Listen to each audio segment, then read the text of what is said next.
ప్రతిధ్వని spotlight కార్యక్రమ తెలుగు అనువాదం ఇప్పుడు వింటారు. దేశ ప్రజల్లో స్ఫూర్తి నింపిన రాష్ట్రపతి గణతంత్ర దినోత్సవ ప్రసంగం. భారతదేశ 76వ గణతంత్ర దినోత్సవం సందర్భంగా దేశ ప్రజలను ఉద్దేశించి రాష్ట్రపతి ద్రౌపది ముర్ము చేసిన ప్రసంగం గత చరిత్రను, వర్తమాన పరిస్థితులను, భవిష్యత్ లక్ష్యాలను స్పృశిస్తూ ఎంతో స్ఫూర్తిదాయకంగా సాగింది. 75 సంవత్సరాల క్రితం జనవరి 26వ తేదీన భారత రాజ్యాంగం అమల్లోకి వచ్చిన సందర్భం మొదలు 2047 నాటికి వికసిత భారత్ సాధించాలనే మహోన్నత లక్ష్యం వరకు విభిన్న అంశాల మేళవింపుతో దేశ ముఖచిత్రం కళ్లకు కట్టినట్టు రాష్ట్రపతి వర్ణించారు. 1949 నవంబర్ 26వ తేదీన రాజ్యాంగాన్ని ఆమోదించిన నేపథ్యాన్ని, ఆ రోజును 2015 సంవత్సరం నుంచి సంవిధాన్ దినోత్సవంగా అంటే రాజ్యాంగ దినోత్సవంగా జరుపుకుంటున్న విషయాన్ని ఈ సందర్భంగా ఆమె గుర్తు చేశారు. స్వాతంత్ర పోరాటం, ప్రజాస్వామ్య విలువలకు తిరిగి ప్రాణం పోయటంలో మార్గదర్శనం చేసిన మహాత్మాగాంధీ, రవీంద్రనాథ్ ఠాగూర్, బాబాసాహెబ్ అంబేద్కర్ వంటి నాయకులు ఈ దేశంలో ఉండటం దేశ ప్రజల అదృష్టమన్నారు. భారతీయుల సమిష్టి గుర్తింపునకు రాజ్యాంగం అత్యున్నతమైన పునాదిగా నిలిచి అందరినీ ఒక తాటిపైకి తీసుకువచ్చిందని పేర్కొంటూ రాజ్యాంగ రూపకర్తలకు రాష్ట్రపతి కృతజ్ఞతలు తెలిపారు.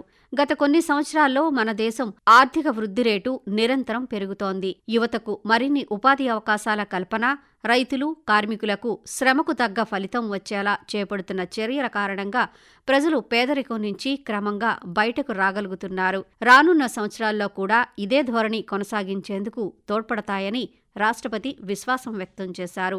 ఆర్థిక సమానత్వ సాధన సాధించేందుకు ప్రధానమంత్రి జన్ ధన్ యోజన, ప్రధానమంత్రి జీవన్ జ్యోతి బీమా Yojana, Pradhanmantri Suraksha Bima Yojana, Mudra Yojana, stand up India, Atal pension Yojana వంటి అనేక పథకాలు అమలు చేస్తున్నట్టు వివరించారు. వెనుకబడిన వర్గాల వారి అభ్యున్నతపై ప్రత్యేకంగా దృష్టి సారించి pre matric, post matric scholarship, జాతీయ ఫెలోషిప్, ఓవర్సీస్ స్కాలర్షిప్తో పాటు హాస్టల్ కోచింగ్ సౌకర్యాలను కూడా కల్పిస్తున్నారు. ఆర్థిక రంగంలో ప్రభుత్వం సాంకేతిక పరిజ్ఞానాన్ని వినియోగించిన తీరు అమోఘమని ప్రశంసించారు. డిజిటల్ చెల్లింపులు, ప్రత్యక్ష నగదు బదిలీ వంటివి ప్రజలను ఆర్థిక వ్యవస్థలో భాగం చేయగలిగాయన్నారు. మునుపెన్నడూ లేని స్థాయిలో ఇవి వ్యవస్థలో పారదర్శకతను తీసుకువచ్చాయని రాష్ట్రపతి ఉద్ఘాటించారు. భారతీయ న్యాయ సంహిత, భారతీయ నాగరిక సురక్షా సంహిత, భారతీయ సాక్ష్య అధినియం తరహా కొత్త చట్టాలు ప్రవేశపెట్టడం, సుపరిపాలన కోసం ఒక దేశం ఒకే ఎన్నిక ప్రణాళిక వంటి అంశాలను రాష్ట్రపతి తమ ప్రసంగంలో స్పృశించారు. ప్రయాగ్రాజ్లో జరుగుతున్న మహాకుంభమేళా సుసంపన్న వారసత్వానికి ఒక వ్యక్తీకరణగా భావించవచ్చని అన్నారు. రేపటి భారతదేశాన్ని రూపుదిద్దే యువత కోసం విద్యారంగంలో చేపడుతున్న మార్పులు ఎంతో ఉపకరిస్తాయని తెలిపారు. ప్రపంచ సృజనాత్మక సూచీలో మన స్థానం కూడా ఎప్పటికప్పుడు మెరుగవుతూ 48వ స్థానం నుంచి 39వ స్థానానికి చేరడం పట్ల రాష్ట్రపతి హర్షం వ్యక్తం చేశారు. నేషనల్ క్వాంటమ్ మిషన్ ఏర్పాటు, జీనోమ్ ఇండియా ప్రాజెక్టు, భారత అంతరిక్ష పరిశోధనా సంస్థ ఇస్రో సాధిస్తున్న విజయ పరంపర దేశానికి గర్వకారణమని చెప్పారు. అలాగే మన క్రీడాకారులు వివిధ అంతర్జాతీయ స్థాయిల్లో సాధిస్తున్న విజయాలను గుర్తు చేసుకుని వారందరినీ అభినందించారు.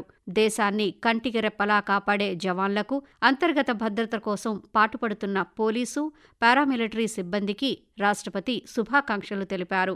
2047 నాటికి వికసిత భారత్గా తీర్చిదిద్దే మహాయజ్ఞంలో ప్రతి ఒక్కరం భాగస్వాములవుదామని గణతంత్ర దినోత్సవ ప్రసంగంలో రాష్ట్రపతి ద్రౌపది ముర్ము పిలుపునిచ్చారు. మీరింతవరకు ప్రతిధ్వని స్పాట్లైట్ కార్యక్రమ తెలుగు అనువాదం విన్నారు. రచన పోపూరి మురళీకృష్ణ.